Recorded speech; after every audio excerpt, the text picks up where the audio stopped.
इनका ये सवाल है, क्या डीमैट अकाउंट से म्यूचुअल फंड में 20 से 30 सालों के लिए यहाँ पे निवेश किया जा सकता है? क्या ये सेफ है? और साथ ही अगर कोई ब्रोकर बंद हो जाए तो क्या होगा? डीमैट या नॉन डीमैट अकाउंट में किस तरीके से यहाँ पे चीज़ों को समझना चाहिए? कृपया सलाह दें। सर, क्या राय रहेगी आपकी विकास तिवारी जी को? जी, तो देखिए, एक चीज कहूंगा मैं विकास जी को कि पहली चीज ये है कि अगर आप म्यूचुअल फंड्स में निवेश करेंगे तो आपके पास दो तरीका है। एक है कि ऑफकोर्स डीमैट में आप इन्वेस्ट कीजिए, या फिर म्यूचुअल फंड्स में निवेश करने के लिए आपको डीमैट की जरूरत नहीं है। जो आज के समय में सब कुछ बहुत ही आसान और ऑनलाइन है।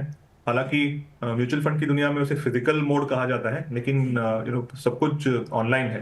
तो आपको अगर निवेश करना है किसी भी कैटेगरी में, तो आप उसको नॉन डीमैट मोड में निवेश कर सकते हैं।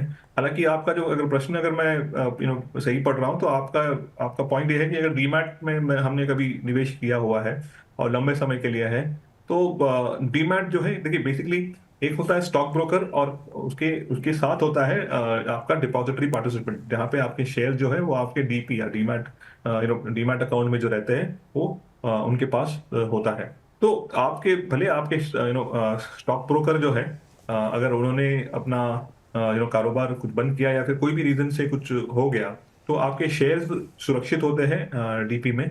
ठीक है, और इसको आप किसी भी समय ऑफ मार्केट ट्रांसफर से एक एक एक पर्टिकुलर डीपी से दूसरे डीपी में ट्रांसफर कर सकते हैं।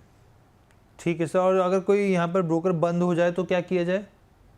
तो देखिए, ब्रोकर अगर बंद होते हैं तो आइडियली, देखिए हमने देखा है कि कोई ब्रोकर अगर बंद होता है एक ब्रॉड लेवल पे, तो उनका कोई ना कोई कंपनी है जो उनको आइदर टेक ओवर कर लेता है, या फिर आप ऐसा अगर आपको पता है या फिर होने वाला है, तो आप एक नया शेयर ट्रेडिंग अकाउंट ओपन करके इसको ऑफ मार्केट ट्रांसफर कर दीजिए। ठीक है सर। अच्छा, मोहित यादव जी का भी सवाल लेते हैं, हमारे साथ रोज़ाना जुड़ते हैं। मोहित जी तो बस लमसम के दीवाने नज़र आते हैं। रोज़ाना उनका सवाल जो होता है वो लमसम से ही जुड़ा होता है। और अब यहाँ पे भी सवाल जो है, कह रहे हैं अभी मार्केट कुछ दिनों से ऊपर चला गया है। बिल्कुल सर, हम लोगों ने बताया है कि ऊपर जा रहा है अभी तक तो। और क्या ये सही टाइम है लमसम इन्वेस्टमेंट करने के लिए? मेरे पास एक फ्लैक्सी कैप, मिड कैप और एक स्मॉल कैप फंड है। सर, मोहित यादव जी कह रहे हैं कि अभी बाजार में जो तेज़ी है, अभी लमसम इन्वेस्टमेंट करना सही रहेगा, और इनके पास जो है एक फ्लैक्सी कैप, एक मिड कैप और एक स्मॉल कैप फंड है। क्या सलाह रहेगी आपकी? तो देखिए, मैं इस समय में, इस जैसे मैं कुछ समय पहले हमने डिस्कस किया हर्ष जी, कि आज के समय में अगर आपके पास लमसम है, तो 20 से 25% जो है आप लमसम के फॉर्म में कीजिए, और बाकी का जो इन्वेस्टमेंट जो है वो आप एसटीपी या एसआईपी रूप से कीजिए। और अगर एसटीपी करते हैं तो आप वीकली बेसिस पे भी एसटीपी कर सकते हैं, तो आपका जो इन्वेस्टमेंट जो है वो over the period of time invest होगा। क्योंकि ऑफ कोर्स इसमें कोई डाउट नहीं है कि पिछले कुछ दिनों से मार्केट ऊपर चढ़ रहा है, लेकिन अगर वोलेटिलिटी की बात करें तो आज भी वोलेटिलिटी का रिस्क जो है वो आज भी बरकरार है।